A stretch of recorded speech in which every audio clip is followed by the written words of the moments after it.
Hey, Slick Talkers, thank you so much for tuning into this podcast. And I know that if you love this show, you'll also love my morning show called Good Morning Hospitality with my co hosts Michael Golden and Brandy Canali, as we spend 30 minutes every Monday morning to dive into the industry's top latest news and trending topics. So go check it out on wherever you find your podcasts at Good Morning Hospitality. And you can live stream with us on Monday mornings on LinkedIn, Twitter, Facebook, and of course, YouTube. Now, I hope you enjoy this episode. Those large operators have 100 plus listings, so they're not really doing work on mobile. And they also integrate to PMSs and channel managers, meaning they already get to Verbo. So that choice of like, hey, we have to build for the large folks first because they're the most underserved. They're the most at risk right now in a lot of ways, especially in a lot of markets. We know that space well because John and I both operated, large portfolios. We just knew that we knew the tech needs really acutely. We just felt we're better positioned to deliver, ironically, for larger professionals, and so we chose that. So that's an example of like an obvious feature. Will, you mentioned like Spotify might not have something. They might have a whole other cohort of folks that they're trying to serve whose needs, kind of crazily to you, might outstrip others because I think it's rarely like no one wants to be bad at building product. In fact, every team really wants to build a great product, and the question is, well, who are you building for right now? And that shaped a lot of how we think about product in the near term.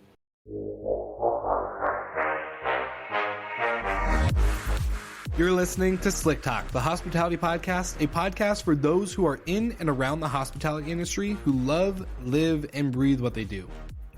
You can join us for candid and unscripted conversations with hospitality experts and founders as we go deeper into their personal stories while they're sharing their triumphs and trials that got them to where they are today. I'm your host, Will Slickers, and you're listening to an episode of Slick Talk, the hospitality podcast. Now, let's begin.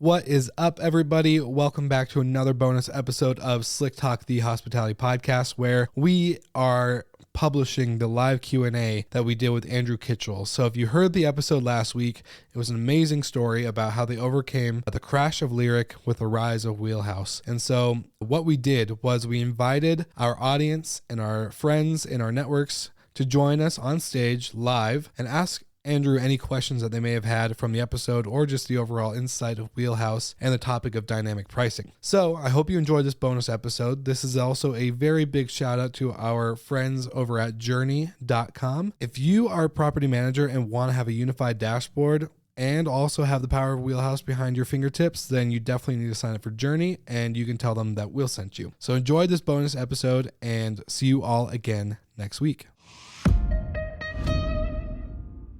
All right, everybody, we are back. So if you are joining and watching this live on Facebook, on YouTube, on Twitter, on LinkedIn, all the platforms, just know we had a killer episode with Andrew Kitchell, obviously, who is with me right now.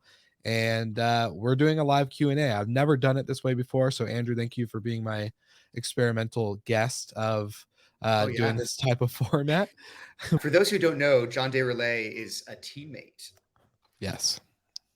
At Wheelhouse. Part of the Wheelhouse team.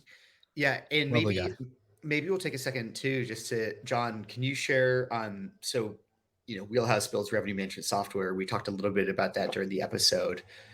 What do you do? What are you excited about right now around Wheelhouse and kind of revenue management?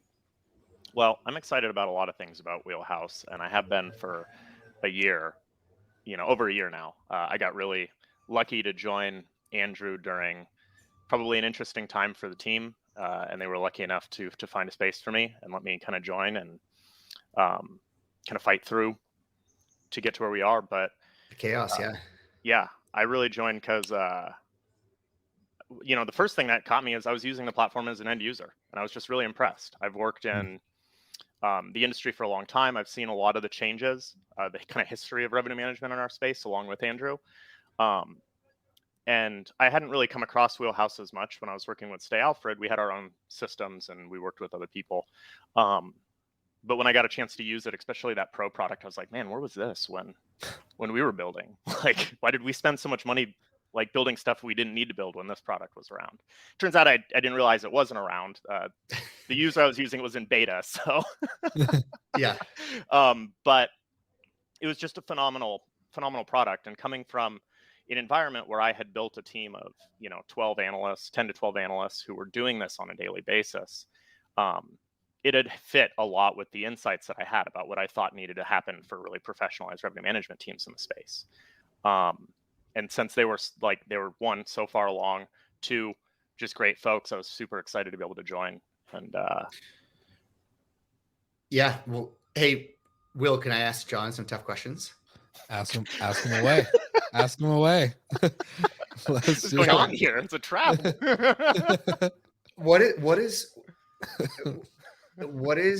Wheelhouse need to improve the most? What are the top 2 to 3 things we need to improve, or that you are excited that we're working on right now? That's an interesting question. I think, if we're not talking about little things, because there's always little things that we can improve, right? The space is really varied. And so you have all these different kinds of clients, and they all have some things that are both kind of personal, some things that are maybe apply to other people, and then some things that are more like industry moving that they ask for. And we have to do the work of, being a fairly small team, of prioritizing what directions we're going to go, and doing it in a way where, if we just chipped away at all of them, we probably wouldn't have reached those kind of plateaus you need to really move forward. So we have to choose, okay, for right now, we're going to focus on this kind of segment and do this series of features that's mostly going to apply to these people. Then we're going to go over here. I think for us right now, the big one is multi-unit logic. That's one we need. We can use it on our platform, but it's not the best solution. I think when we do it, it will by far be the best solution, because ironically, we're probably the most experienced in the space doing multi-unit as managers. And then some of them too, I think for us, I think we do a pretty good job, but this is the perpetual balance, is we really want to respond to what people are asking for, but also move the industry forward in a way where people, do the things people haven't asked for. I think being part of those venture capital backed operations companies allowed us to kind of look around and look into other industries and get access to other stuff and kind of push the industry forward. And we want to do that in this space too. So not only build the things that people ask for, but build things that people haven't thought to ask for yet. I think you can already start to see that in a lot of parts of our platform, especially on some of the features that our competitors like carry on immediately. They'll like follow up on that. But that's something I think we really strive to do. And it's a tough balance, because sometimes it's going to be really successful. Sometimes it might be kind of a dud, or the timing's not quite right and it'll become more successful. And other times we might miss it. But I think it's important that we continue to do that every time, is to try and invent something that people haven't asked for yet. I was going to ask a similar question, because I've struggled with the like, oh, why isn't this feature, like, this is an obvious feature, right? Not like with Wheelhouse in particular, but in any use case. Like, we just onboarded with not to like throw them under the bus, but Megaphone by Spotify, and there was like one feature I was like, you don't have that? Every other hosting platform has that. Why not? And they're like, oh, it's just not in the pipeline for us. And it's like, okay. So from a product building standpoint, is there like, when do you filter out those like obvious solutions that should obviously be on there to like, oh, well, is there like a thinking like, we don't have a demand for it, even though other competitors do have it? Or is there just like we just never actually built that yet and we don't have it on the pipeline? I could share. John, can I share a couple thoughts here? It's your Q&A, Andrew. Yes, our Q&A. So there are two examples of this come to mind, because we do have customers who have asked for certain things for us. The most notable one is people really want to be able to use Wheelhouse with VRBO. And we haven't built a integration to them yet, which has frustrated people. And I totally understand it. And I'm frustrated too. And the truth is, like, in that case, that's a product development we want that really takes 2 teams to tango, right? We need to get them to agree to build with us. And that's not always easy. That's part one. And then I would say kind of a second feature that people do ask for is for Wheelhouse to be better on mobile. And I understand both of those, right? For VRBO and mobile, people want those. However, what we made the decision to do kind of 15 months ago, even though we will be improving mobile with a new set of marketing pages coming out, marketing kind of content pages coming out in about 8 weeks. Our customers, the customers we really seek to serve first, are large operators. And those large operators have 100 plus listings. So they're not really doing work on mobile. And they also integrate to PMSs and channel managers, meaning they already get to Vrbo. So that choice of like, hey, we have to build for the large folks first because they're the most underserved. They're the most at risk right now in a lot of ways, especially in a lot of markets. We know that space well because John and I both operated, large portfolios. We just knew that we knew the tech needs really acutely. We just felt we're better positioned to deliver, ironically, for larger professionals. And so we chose that. So that's an example of like an obvious feature. Will, you mentioned like Spotify might not have something. They might have a whole other cohort of folks that they're trying to serve whose needs, kind of crazily to you, might outstrip others, because I think it's rarely like no one wants to be bad at building product. In fact, every team really wants to build a great product. And the question is, well, who are you building for right now? And that shaped a lot of how we think about product in the near term. I like that. Well, I do have one other person backstage. If we want to bring on another body, we have Ben Day from Jetstream on the live. Yeah. So let's bring him on. All right, Ben. Welcome. Hey, thank you. How we doing? Long time no see. Thanks, guys. Yeah, absolutely. And congratulations to the Wheelhouse guys. Great to see you here. And hey, had some good funding news. And I'm about to enter 2 weeks of intensive Wheelhouse as our revenue manager is off for a couple of weeks. So I'm looking forward to becoming a guru. And apologies in advance when I'm bugging you to adjust minimum stays. Yeah. Oh. Well, that's awesome. Well, we should do this podcast again in 2 weeks, and you can be like, "Ah, oh, it's great," or "I haven't slept at all," or whatever may come. But how are you, Ben? I'm very good. I was just on a call with the guys at Revenue Hub, so I've got a question I want to throw out to you guys, but I'm not sure if this is the correct forum. But do you want me to have at it? Have at it. At worst, we can't answer it. Yeah. I was gonna say we knew we came into this like knowing like we could have any ball thrown at us today, any of them. So fire away. All right, let's pretend in a perfect world that everybody is using Wheelhouse in a market. Let's also pretend that everybody has decided to outsource the Jetstream and our company. And it's a marriage made in heaven. But let's just start with Wheelhouse right now. What happens to the prices? Everybody is using a super smart dynamic pricing tool. What happens to the prices? Do they go to zero? Does nothing sell? Does everything sell? Where does it shake out? Do you guys ever think of that scenario? So Trevor at Revenue Hub and I were discussing that this morning. Yeah, I've got a hot take on that. I'll hop in first. JDR's probably got an opinion on it too. So Ben, this is a great question. I've actually you kind of think about this from a philosophical perspective, but like, so first of all, Wheelhouse does not price 100% of homes in any market anywhere, and we probably never will, to be realistic. Homes and apartments.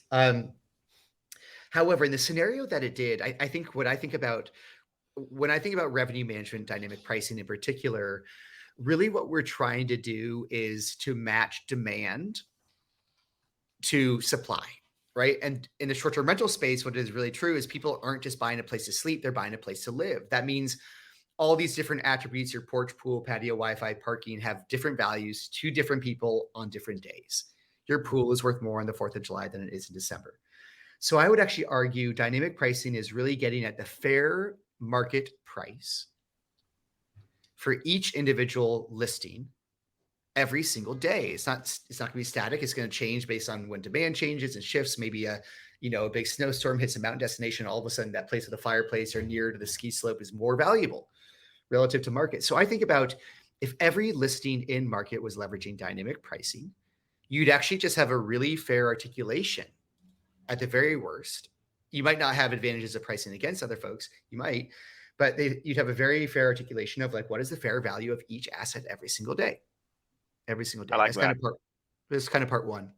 And part two is the reason we will never price 100% of all listings in a market is because as soon as Wheelhouse was or becomes the dominant or is the dominant pricing strategy in a market, you could argue, if we were just simply an automation tool, that you should just write an algorithm against us.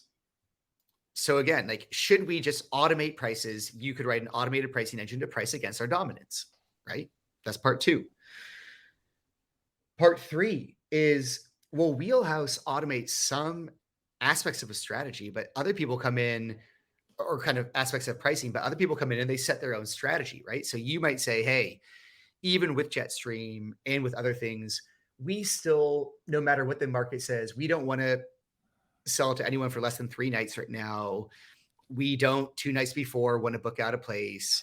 We're going to raise rates. And you or other people, other owners might take different strategies and say like, hey, it's really important for us to attract families as opposed to people coming in for a party. So we want to merchandise it differently. We want to market it differently. And we want to screen our guests differently. So everyone makes, outside of pricing, operational, strategic, branding, etc. decisions that also impact revenue, and pricing is a component of it. So there's a lot of things that make it. So I do think all assets will eventually be dynamically priced. You are matching supply and demand, right? I like to say the food you buy at the grocery store, most of it's dynamically priced. Fruit is cheaper in the summertime when there's a plethora of fruit, and more expensive in the wintertime when you got to import it, right? Obviously, gas changes with supply and demand. It's a little different because it's not an expiring good necessarily. Food is, gas is not necessarily. But yeah, the world is dynamically priced already. Short-term rentals historically were not. All assets eventually will be, and it actually won't be a problem. I would actually argue it moves towards market efficiency. Moving to a perfect market. Yeah, that was my like grade 12 economics. That's taken me back to the 80s.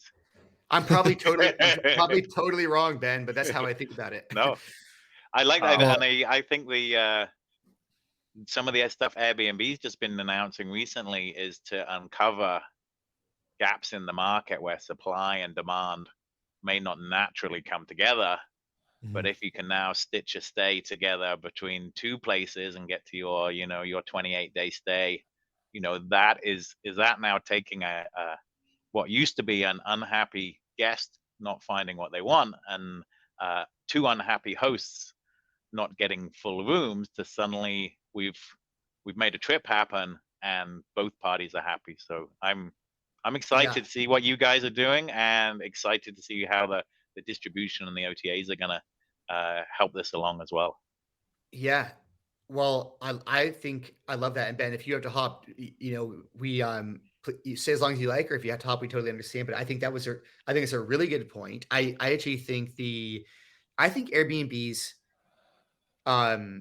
introduction this week, I think I've seen it both lauded as like breakthrough, and I've seen it lauded as like, this is the big innovation. And my opinion is like, there's some incredibly sneaky cool things that came out the door. Yeah. I think this split stay, like, now you can stay in your dream home for 2 nights and move to the other one for 8, right? Now you can kind of mix. Maybe you say, hey, part of our trip's going to be in luxury and part of it's going to be budget, but overall we're going to spend exactly what we wanted to do. And you can make that search easier. And I got to see it executed, but like, I think you're right. I think the premise of, does it enable either for a short, medium, long-term stay? Does it enable you to come in kind of move more quickly to get the job done of booking places? Okay, well, time is money. So I don't even use that word. I don't like going on as doing so many different searches for places. And if Airbnb can make that easy, brilliant. Yeah, what does that do on a data standpoint for a company or product like Wheelhouse? If one guest is staying at 3 properties for 10 days, does that just show as it was 3 different stays within the backend data because it's 3 different properties? Let's say they're all powered by Wheelhouse. The pricing is different, but does it tell that it's the same guest at all? Good question. We do not see guest information. So Wheelhouse Price is supply side, right? There are like online marketplaces where they like, or stores where people come in and said like, hey, if you log in from an Apple computer, or if we know Will loves this particular thing, we're going to charge you more. Wheelhouse doesn't do that. We price supply based on fair market conditions, which I think is actually a great way to do it. So we wouldn't necessarily see the guest information. I don't know if there's anything in the data we see around those bookings that would let us know that it's the same folks. And I don't know if it's going to be displayed differently. It could be tagged as a split booking, and therefore we would know it. I don't know yet, actually. Yeah, it's good. Good to know. Yeah. I think people should know, though, I think the part to double click on is like, we don't price around individuals, right? You're not seeing it a different price than someone else because of us. There is a fair clearing price for supply every day, and that is our specialty. Yeah. And I have one other question that I know has come through multiple times as an operator from guests. But do you think guests are now becoming more accustomed to price changes and dynamic pricing? Because the number one thing we get is, why did I, you'll get a message on Airbnb and they say, why did I get the home for $175 a night, but when I want to come back in the future, let's say in August in Seattle, it's beautiful, I'm here to visit my daughter for a wedding, and it's now $250 a night. Why did that happen? Why am I being charged more for the same house? And the question, or the answer we always give, obviously, is like, oh, we use a dynamic pricing tool. That means there's a lot of people coming in, blah, blah, blah. We're just trying to be competitive with our competitors or whatever. But what's the normal like response, or even just kind of like, I guess it's a two-parter question, but do you guys have a response for normal questions like that when people are kind of questioning dynamic pricing, but then are guests or travelers becoming more accustomed and used to seeing price jumps like that? Great question. I can, John, you want to hop in and share something? Yeah, I'll mention something. So one, the first thing is, I think there will always be guests. No matter what, 20 years from now, there's going to be people who do that. And part of the reason is, like, particularly in our space, some people just don't travel much. I mean, there's people who are middle-aged who only traveled once in their life, right? So there's always going to be new travelers and people who don't understand the dynamics. But I think for the most part, the zeitgeist of people, it's not something that's unusual to them. And usually I just point people towards hotel rooms or airlines in particular. It's like, hey, you know how you pay for the same seat, different prices depending on when you go? It's because there's only so many seats on the plane, and if more people want to go, the price goes up. And that's the same thing that's happening here. And sometimes, you can draw it to other industries that people don't think of as much as being guided by revenue management. But like Andrew said, it really applied. Fruit is a big one, but restaurants, what is happy hour but a form of revenue management? You're lowering the price during low demand periods, right? So I think drawing people to other kind of industries, just as an explanation, it's like, it's really just demand. There's a lot of people coming, and that's why the price is higher. Sometimes if people are really struggling with it, you can kind of flip the narrative. It's not that the price is higher, it's that the price is lower when people don't want to come, or when there's less people who want to come. It's like the top price is your standard price. Every other price is a discount from that. That's a good way to phrase it. I like that. I think so. I mean, we've definitely heard people too, like in some ways Wheelhouse gives people a defense, Will, like you mentioned, of like, hey, look, we trust Wheelhouse with our pricing. They price based on demand. We are seeing a really high period of demand. That's part one. And then part two is, look, the rental business isn't easy. To be able to provide a high quality service year round means that in periods of high demand, which can be few and far between in some markets, we need to do a great job of capturing revenue. We have people to pay. We have cleaners to pay. We deliver a high quality product. So I think, like, much like in retail, you take away the month of December, a lot of retailers are out of business. Well, you take away the high season, a lot of vacation rental markets, the property is not even available or online, right? So I think it's kind of like, I understand. I always want to pay less for everything. Yeah. So does every person I've ever spoken to would much rather pay less. And that's why demand-driven pricing is a thing. And right, like if there is no demand, you might not be able to charge what you charge. But yeah, I think I don't know the exact statistic, Will, on how many people are like surprised by dynamic pricing. Certainly back in the day, that was a huge knock on the dynamic pricing. We've had to talk to angry folks who said, "Don't call me. My guests should have the same price every single night of the year." It's like, okay, aren't you working pretty hard though? We're really here to help. Well, let's go ahead, Ben.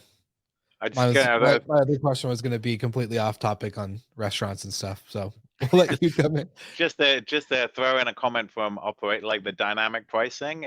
You're absolutely right. Supply and demand matching. From an operations standpoint, it's really good hospitality operationally if you can reward the people who reward you. So you know how like the phone company, they're the last people to give you a deal if you're an existing customer. So they've trained us all to shop around every 18 months and get a new cell phone. You don't want that in hospitality. You got to hire front desk people, housekeepers, churn. So what it's good to try to do is to try and layer in your price and get that price at the beginning correct, so you're not constantly chasing the prices down and giving it away at the last minute, because all we end up doing is diminishing the trust. Why should I book early? I'm just going to book late. And we've seen that obviously through COVID for other reasons of uncertainty. But if you've got 60-70% of your business on the books at the right rate, 3 or 4 months out, it makes running a business way easier than if 70% books the 48 hours before and you scramble for supplies and housekeepers. So, trying to blend in the dynamic with rewarding people, and that might just be an upgrade. It might be an early check-in, late checkout, a bottle of wine, a membership club, but rewarding those people who are rewarding you to make your business run easier is something else we have to weave in on top of the whole pricing decision. I love that. Yeah, it's really good. I know we have another question coming in from Oliver here on LinkedIn. So how will Wheelhouse or any competitor coming from the STR space need to expand their distribution to truly address the market? And this is specifically for mid-length. Yeah. I love it. So for folks, I've been talking a lot about mid-length lately, and I think Airbnb has too, and I think others have as well. And there's a reason for it, which is in some urban markets, we're seeing north of 55% of all short-term rentals now having had a mid-length stay, right? They're in the mid-length market. And Airbnb is doing a big book of business, distributing to folks who are booking 28 days or more. That's already there. However, sites like Zumper, AltoVita, other kind of marketplaces that target this mid-length stay are super interesting. And I think people should be selling on them. In fact, I think if you have a short-term rental, what the landscape will look like in 2 to 3 years is you sell not only on Airbnb, VRBO, Booking.com, Expedia, but you sell on Zumper and Zillow and AltoVita, and you sell on your own site, of course, as well. But the 30-day, ultimately all of the marketplaces are going to compete. There's the big Skiff conference talking about the convergence of really hotels and short-term rentals this past week. Really what you'll see is convergence, therefore, in probably all the real estate platforms. And our argument at Wheelhouse is eventually this inventory will be sold on essentially every marketplace. So no reason Amazon couldn't sell vacation rental stays. They've looked at it before. And every network could be an advertising platform or a distribution platform as well. So I think great distribution in the future for mid-length or for anything, you'll first sell where real estate sells or short-term rentals sell or hotels sell. Those are the obvious ones. And people will eventually do better distribution there. There isn't a great solution for it now. I don't know of a solution now. But then eventually name a marketplace, name a network, short-term rental supply will be available there. People will be advertising their own spots on their Instagram account, on their TikTok account, everywhere. And they'll have a little calendar attached to it where people can book. So that is a distribution landscape of the future, whether it's 30-day or just generally where you sell your flexible supply. Dang. That's could be fun. That's a big statement. I just to give some insight on a previous recorded conversation with Janice Sosa from Indie Travel. She was talking on the podcast, which her episodes to come out in like a couple weeks, is like the creator economy. And I know short-term rentals, share economy, but as you just stated, TikTok accounts, Instagram, all that stuff. Do you think that, like, granted, we had a big burst, right, of Instagram influencers and all this other stuff that kind of happened with social media booms and all this other stuff, but do you think everybody will now have that access to become an automatic influencer, whether they have 150,000 followers or a million or whatever, to like just having 10 followers or friends or inner circle members that they just post something like that too? Well, there are going to be advantages to both breadth of kind of breadth of distribution. In my opinion, this is like lightly informed. All right. But breadth of distribution is always going to be a great thing. For like, if we wanted to sell supply, like, yeah, you'd want an influencer at 1 million followers to tweet out or to share or to create a video about your property or your company. But then also the super engaged follower base is really interesting too, right? Because for super engaged followers, and I think you've done a good job of this, Will, where like everyone in the industry knows you and knows your name. And therefore, like, it's easier for someone to hear a podcast or an interview like this and turn into an evangelist, right? And evangelism is like a great way for us to reach not only the first people who hear us, but for them to tell a friend. Yeah. So I think I would, as a company trying to get as many people as possible to use us, I would look at both the breadth, like the broad distributors and the deep distributors as both valuable for different reasons. And then I would test conversion rates across those. I don't know if that's your exact question, Will, but no, totally. It's a little of how I think about it.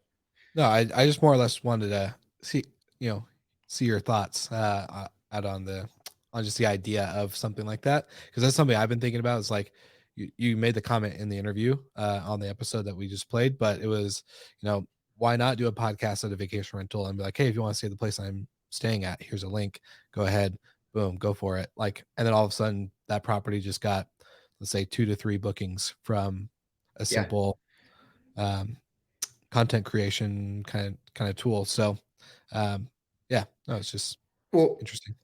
What I really like, and what I've been talking to folks a little bit about, is I really have started to come to think of hotels and short-term rentals as being, I know there's a convergence going on, but I actually think they're fundamentally different products in the consumer's mind. I think in the consumer's mind, a hotel room is a place to sleep and a short-term rental is a place to live. So you would market those really differently. They hit different. It's like, I totally get it. If a hotel is like, I just need a place to crash, I don't even care. That's how I think about a hotel room. Whereas a short-term rental, I'm like, I want to get the best one. I want to get the best one. I want to stay there, and I want to maybe like stay in for the night there and have friends or whatever it is. But I really think that's why, like, we'll see these new mediums of like, is it crazy to do a podcast from a hotel room and expect someone to book the hotel room? Yeah, it's insane, I would argue. Is it, however, very logical to do that from a cool short-term rental? Absolutely. You can walk around the whole place. You can walk around the yard, should it have one, or the neighborhood, or like, you could do all sorts of cool stuff to just show like, hey, you're coming to live. Well, I'm going to show you what living's like. And so it's a really different marketing medium. It's a really different merchandising medium. And that's what makes it so fun to think about, like, oh yeah, well, we're pricing a supply that's not well merchandised yet, but it will be. It will be. I love it. Well, we went a little bit over our time, which is good. Per usual. But thankfully, I'm glad that we at least got 1 or 2 people up on stage. To Daniel, who got on stage, but didn't hear the mic or the camera thing. Sorry about that. Hopefully next time we'll get you. But this has been really fun. I really kind of like this experiment. Thank you for letting me use you and Wheelhouse in the episode that we just did as this little avenue of fun creativity. But for anyone who watched the episode, wants to get in touch with you about Wheelhouse, there's going to be tons of show notes. We're going to leave tons of comments on all the social media platforms for Wheelhouse directly. So just so you guys can learn more if you didn't, get your questions answered. But Andrew, I just want to say thank you so much for joining me, my friend. Yeah, Will, thank you for everything you do, bud. Great to talk with you, and look forward to talking more soon. Okay.